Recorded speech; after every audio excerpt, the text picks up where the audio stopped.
going to talk about the System Security Services Daemon, or the SSSD. This is a project to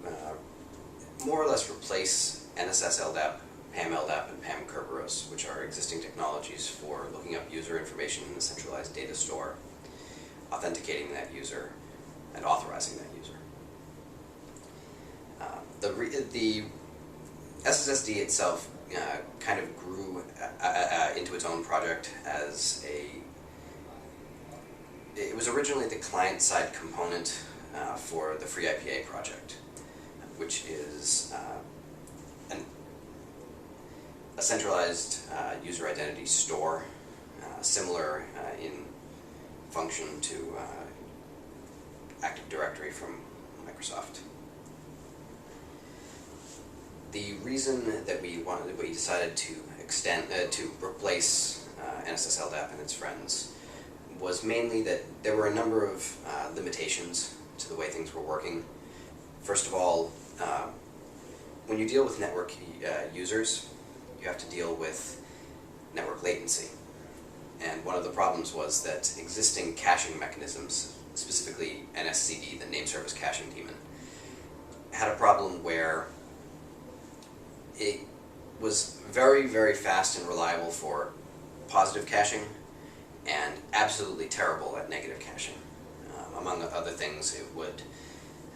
negatively cache for much too long, so that if you accidentally requested a new user before they were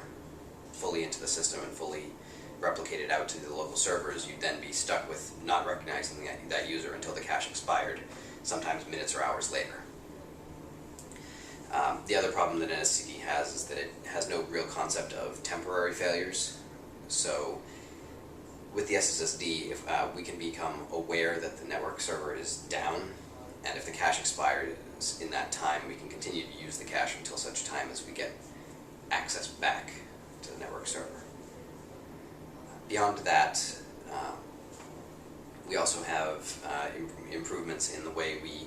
can do cache credentials, so that, as I said before, we have a concept of network availability of the network services. So if you can't reach an authentication server, but you've previously logged in, we can keep those credentials cached securely,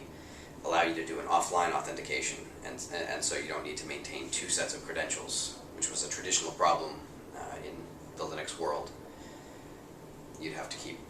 if you took a laptop with you on business, you would generally have to keep your own personal local account on that laptop separate from your corporate account,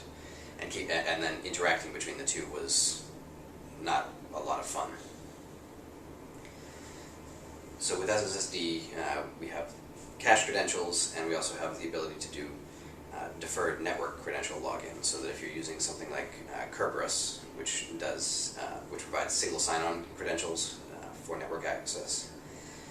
we can do the cache credentials with we can log you in with your cache credentials, hang on to that password until you connect to the VPN, for example, and then automatically get you your network credentials on your behalf without you having to take an additional step. Whereas the traditional approach would be maintain a local account, sign in, then sign in with your Kerberos credentials separately. Eliminates a step, makes it less error prone.